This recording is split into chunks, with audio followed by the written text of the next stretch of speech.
Here's probably the biggest item that I want groups to take away and to think about, because in spite of everything that I just said, a lot of groups that we deal with still have this inclination that, hey, interest rates are higher than they have been for my 10-year money, therefore my assumption is that they're going to come down, so I should wait.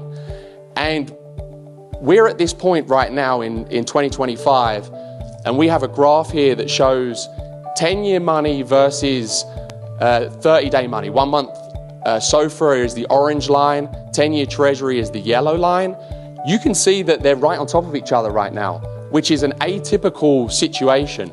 It typically, intuitively, should cost more to have money for a 10-year period than it does for a 30-day period. There's risk premium associated with the duration of that financing that you go ahead and get. However, if you ask for a loan today from a bank for 30 days versus a year, it's going to cost you about the same interest rate. So you can see here, these are projections of 10-year Treasury versus projections of 1 month SOFR. Well, we've already seen 1 month SOFR in a previous slide. The projections are showing that there's going to be a reduction as the Fed makes its cuts. But you can actually see the market is projecting after 2027 stabilization, and in fact, the 1 month SOFR is projecting that rates are going to go up a little bit.